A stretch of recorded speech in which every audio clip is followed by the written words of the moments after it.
Hello and welcome to today's video as we cover rookie supports, the last video of this 5-video series, if you will. These guys played in winter, and we have to remember the support role is kind of ageless to a degree. I mean, support doesn't require quite as much hands as the other roles. I mean, it is nice to have hands if you're playing support, but at the same time, it's also smarts that is integral to whether you're doing well or not at the role, because a lot of it is shot calling. I feel like when a support is not the shot caller, that's a negative on the support, in my opinion, and even a jungler if a jungler can't do it either. It's when those two roles don't do it that I draw question marks onto what's going on with this team. So first we'll go over the rookies from winter.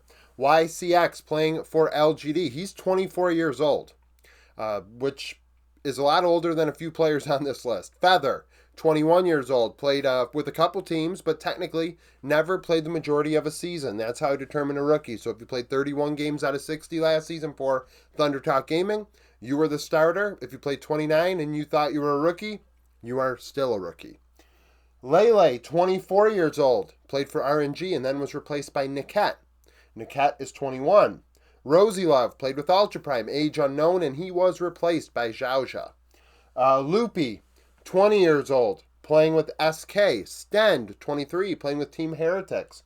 Wei, 22, with KT Rolster. Luan, 22, with Chief Esports Club. And Sulong, 19, playing with MGN Viking Esports. Paris is not on the board because Paris played in the TCL in 2022 when the TCL was a Worlds qualifying region. So he used up his rookie status then. Now, age, like I said, age doesn't matter as much in support, but it does make us question experience. YCX, over 200 games of experience in the LDL. He should be pretty well seasoned by now to be able to promote to the LPL. Feather, 186 and 63 games in the LPL. And he's 3 years younger. So maybe 200 games wasn't all that much, right? But it also shows how many games Feather's put in under his cap. Lele, 333 games in the LDL, 17 in the LPL prior to this winter. Niket, 201 and 35. Loopy, in the LCK, he played 180 games, and then 35 majority being played in Latin America last season. Stend, 220 in ERLs. Wei, 209. Luan, 168, and then 19 games with SK Gaming last summer. But then you have Sulong, 13. So that's something too. We kind of got a grade on a curve here. Sulong, with only 13 games of experience, at least on Leaguepedia, compared to some players with over 300. I mean, my expectations are a little different between these two players on experience, but also, what they're doing as well. So KDA, to me, it's a misnomer to assume a support should have a bad KDA. In my opinion, if you had to choose a player that would go in and die on your team, it would be the support, because depending on composition, majority of the time, they're the ones that you would say, yeah, go int and die. Well, not int, but sacrifice yourself for the better of the team. We win the team fight, and your KDA is trash. I think that that's a valid way to look at it. However, depending on team, maybe that's not the case. Maybe your top laner takes on that role. Maybe your jungler takes on that role. And the team composition is different, which is where I think I had somebody in my comment section yesterday related to Dota, something to the effect of different ways to win and things like that, and League only has one. League doesn't technically have one. You have different vibes, different compositions and things in the way that teams are made thematically and things like that. So the thought is, is there one way you would probably, if somebody had to die, you'd prefer it was your support, but depending on composition, maybe you don't want it to be your support. That is a thing. So KDA, YCX, and Feather, very good, above 3. But then you have like Loopy, 1.3. Niket, 1.1. Niket only played 3 games with RNG. Very good player with Ultra Prime last season. In the 35 games he played, he looked very, very fucking good alongside Doggo. He has a bright future. RNG looked pretty decent yesterday at times. Luan, 1.4. Sulong, 2.8 though. Young kid, doing well. Kill participation. This is something to note as well. Without the 80 carries on the board, it does make it kind of, well, because in my opinion, if you have a lower KP support, but the 80 carry also has low KP, I kind of view it as, hey, they're holding hands and skipping around on the rift and not, involving themselves. They're kind of interlocked. But then you have supports, which is the support I would prefer, one that roams and makes things happen. Feather. 82% KP. He is involved 4 out of every 5 kills in some way, shape, or form. Niket, 74. Loopy, 74. Sten, 75. Way, 77. These guys are important to their team success. They very well may be leading their teams in kill participation, aka going in and making things happen.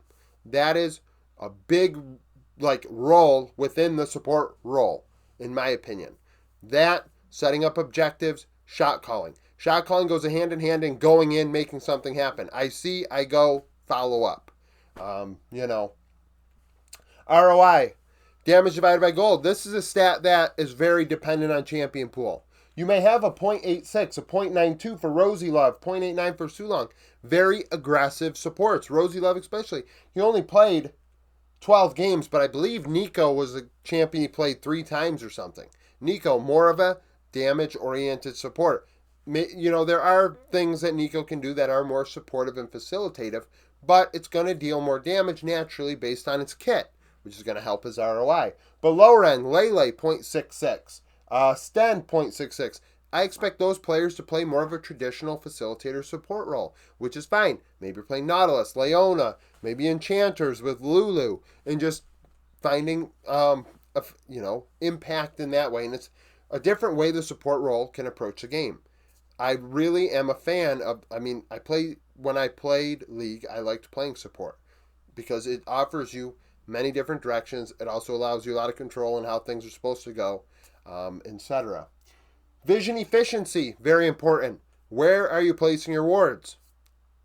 You're the person that's supposed to place fucking wards, and you need to do it in a spot where you're going to get vision score, right? Now, keep in mind, Ashe helps. Some champions help this, but the guys above 2, YCX, Loopy, Stend, that's very good.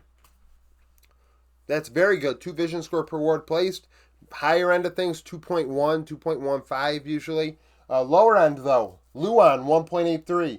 Niket, 1.78. Niket only played a few games, but Luan, in his 15 games, you have to keep in mind, Chief Esports Club got their doors blown off, and when you are losing lane, it is hard to get vision.